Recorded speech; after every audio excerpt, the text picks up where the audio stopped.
Nam. Freddie making sure say and found say Afghanistan crown or war. Obeba. And I saw you. I mean, you said not just say one baby cry. But yeah, by. Be doing and I said, Miss Samba. And Ayana Sana me pen because me per se in Kuja. Yes. Do me my dear, me expect to me number 4 ne million, but the sounds on a million baby. I me try as much as possible, so at least. Madam, you quite me bear 5-10 minutes and me baby do. Yes. More on champagne and power. Your competitive program now. We are important, Sana. Dear near you as so. Sana man, they are in Yami. But Fred, me somebody like myself, not me very surprised. Me say, yeah, why say, Okope a MP. Because the last time I didn't come here, near say at Asmaso baby. Nam say matete. But now one case one straightforward. Okachem so be frame. So on to Abanibi. Oh yes. To be. Okachem so be frame. It came as a surprise to many. For how long and one nature that's at the end? It's been now okay. You are the first person crowd can we say. Most of the media, women class of my ETSCOM president. I don't know. And so it's been there. But the internet who did any says and they were sitting MP. Yeah. So I'm one person that I do not want to antagonize the system. So no, we were sitting MP, even though you might have the admission, but I saw the show. Now our board system no. At the time no opportunity by Ansana, every woman dead because now MP or into Okaso could be no Sana fully meet your form. Into you me cry no.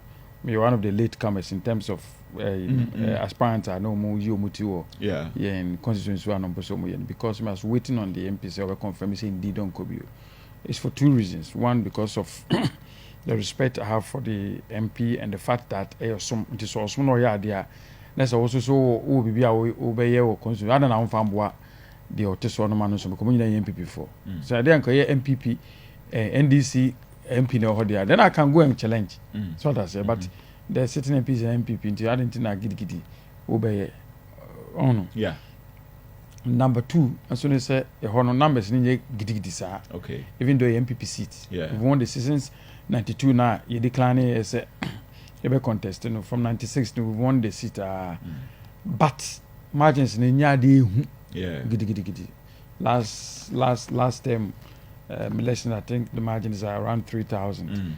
Until one way now was sitting MP, so we can challenging now fee the Giddy party, no more coaching no about affect your fortunes. You rather have to support the own non-co Emery Beba. You are no bit made MP company we as a say. Yeah, and Emery Pabeba. No, I didn't be announced. But I had that and I was with the party in the constituency, me no man ABBA campaign, everything be involved, except that side, you know. Then who he said maybe batch of the public, you know, I'm in the media. Yeah. Until the BBA bar, ever call, ever fly. Yeah. Until I'm in per se, viewer media. But they more mainly to the constituency and the people are not say, Sadi and any MP form one in from more area. To me limited to I made sure, say, as much as possible, in that Sanoma mean, for the public domain, but for the people or more consistency. So it's been there. Well, if you say with your new focus, I'm sure now a year Jumedia because many see you to be one of the future. But no, a year changing the face of the Ghanaian football now. Brawa Bo, that arena no, any senior. I mean, progressively, will advance very fast. I mean, some of us who say you are the future of Ghanaian football, but it looks like I think also belong to Mabusa Phobia Mokasa, especially Joe Laka. Joe Laka, they use never for this. He sees me say, me so big. Or football, baby, I make on. Tony, but I disagree with the way. And today I spoke to one of my friends, Mr. August Nedu before. It was yesterday. I was also saying the same thing, and other colleagues. Right, but others are so excited for the new step number taking. Others are very much excited about new winner taking because you know awesome.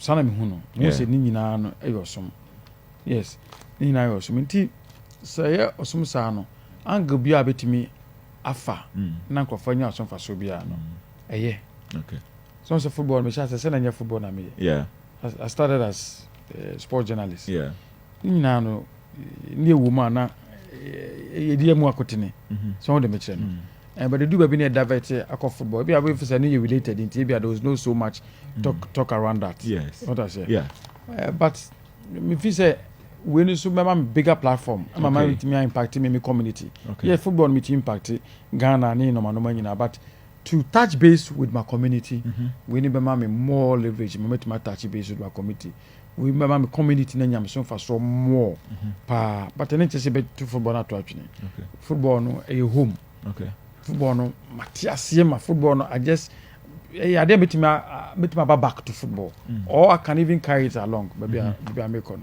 but I think say we know somebody of the opportunity no representing no I didn't na me grab opportunity na meet me enko platform meet me so assume me chrome for me area for there some now kan ya delegate no nya omugide amehwe voter unya ya na ye quite commanding say indeed delegate no enya gidie sonko bi ewo mu there some na kan eto mu tiri I've been with them omum say me me kan omo no mo I've been with them na me catch on 2020 no na campaign platforms ba bi ekobia logistics no man no nyina de bo antomu say me kan ono mo that's one. Number two, omunim say me resourceful in terms of impuntujuma ebitimi apre about like more links abitimi apre normal e de abre wonum no sa no mo hwehwe enye chinchina say bio MP kwa onum say me was a vision no say the MP not so normal na oye no mo vision na me ba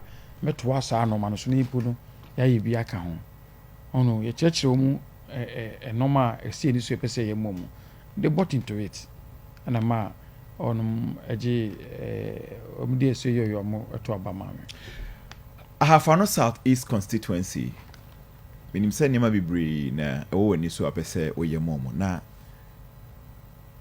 economy is a free big scale of preference say December constituents ni nya omugidie na per the political history and the voting pattern of that particular constituency is one of the stronghold of the NPP since 1996 you know almost a etwa party ne so ema woko mrashibejefia.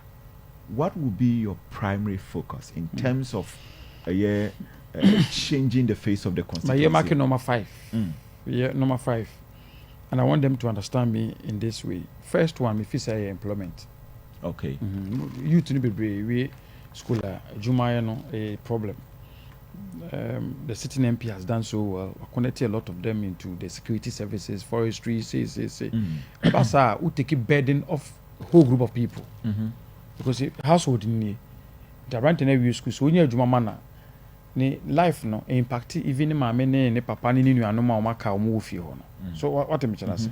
The employment is number 1. Tibiti ma link you mu na fire won ni umbekasa na metimi a place o mu wa adwuma me ba say a burden kakaka efi nipa bebre so ba ko na nya adwuma ntimi be fie se me tuwe se me hwe ma me ne microphone nti saa na obi so nya adwuma obetima hwe abusuafo. Number 2 eye yakwan communities bebre wa akwan no eye problem. Some of them, most of them have resorted to moto. So, Obakuma has quite a motor na basic one once an opeka. Since you talk motor no crime to me movie, it's a problem. And indeed, the sitting MP forces most of them are under contract, but there's funding gap. This is kind of the way in Yambai. And even that crown, last time needing come we're looking to find alternative. Say GOG project. Let's say we are funding in Yambai. I then call. Cocoa board. Sasa ni na ban bia ya ban. Anani na ya ban bia. Omo ye cocoa say so cocoa ho. Ne bia omo so ema medumi yenti. Most of them no ma ye ho projections ni no manuma nyina. Say ya kwan na be burden be brave because a farming community largely. So no.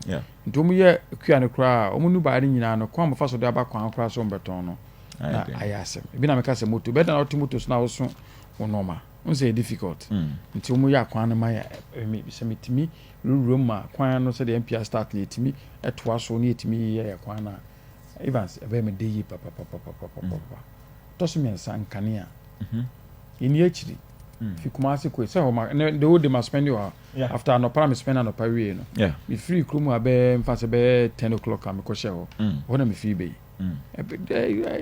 Kumasi ko tie ya me constituency wo tramo pa ho kwa so tramo pa so police for bi o from sa police for no hono ko ni nyina am constituency kwa kusi bechem junction bechem kwanta nti Kumasi ko tie ya na so be bi ho a omo nye connected to electricity nti a problem ne me koye no meti good news one community pokuase na omo asisi po no light yene cable nyina aguso nti na aka meter and last week MP crime so concrete okopushi meter no and me koye si meter na ba oh nice you no mu de nyame ya dum bobo meter na omutumbe nyi omkania otu asoko kodo na fiwa se tu asoko am akukuru mu kokusi senchi ekokusi banokrum no mu nyina atum ntim nya kania sa na obefa the other side so so omunya kania betimi ebe improve omo livelihood ebe improve omo life bebre etie ya de nke bi omo hwe omo TV kama so de meche no na de ekoso Ghana no so optima participate born ye born no omotima hwe bi uyi kwan adwuma kwan ni we fiwa livelihood no so we bi wo ha oyekua kua no ye ne bi krampo nya nuru kekodo bobo so ana nya farm tools out betim de na adwuma tinyina no yetimi isu link na yetimi source bi mu no ma ebede obi didwa ebi opebusa kakra bi Evans no de bie adwuma na oye ni mu ama oyi ni burden no afi obi so na nkono ankasa ateki ni life into ni hands tibia na opportunity so betimanya wosia kakade bie na adwuma ni ata criticize no no e de ama wo no ba kon de me na me de aka ho because of how I operate me I cannot live without internet. It's not possible. So maybe I could be internet. Secret so first time we be internet because my life is built around communication. You see area on baby okra telephone crown to me free.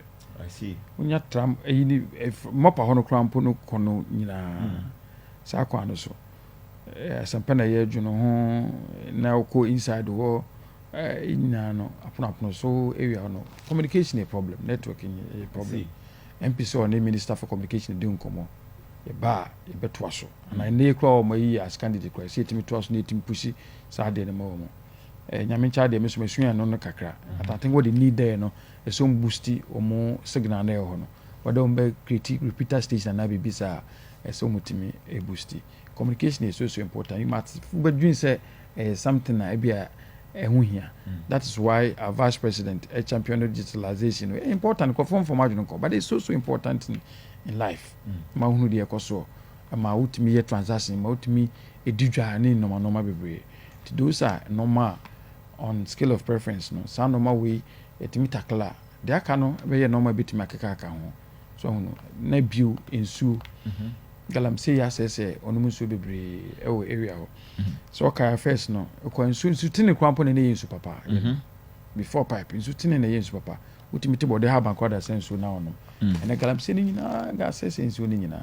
ti bia na omu ensu tini anomu no nyina no Evans and then no a difficult for some bit me anom sansu no so no enka say me obi nyamane but wajon krata na we ne kwampa so na won say no man sensu a positive and now we now claim us as na positive but do mu yana access enso nyina me fi if banokrum na ebe me ye campaign no me promise me say me mo munsu ampa ya nto aba na we kwa na me yekotu nsu no wow ye kan obi nya mfi mboto me me sakase kasa ye na donate mame nti anto aba no kwa na me yekotu nsu no nti ne na me ko bie nsu na no ema wo no come and see community out to musa ampa na mpa water is life said the woman yes aje oh horse ya betu nsuo e de ama wonum sa na other community bebre ehia nsuo sa these are some of the things na me ya adom na Ghana for retaining NPP in power no to aba mo constituency wa area me champion aje de aba me constituency no sa no ma we na ma categorize say na priority and sa na no ma ka no etima ba be ka ho wo ba be lead the constituency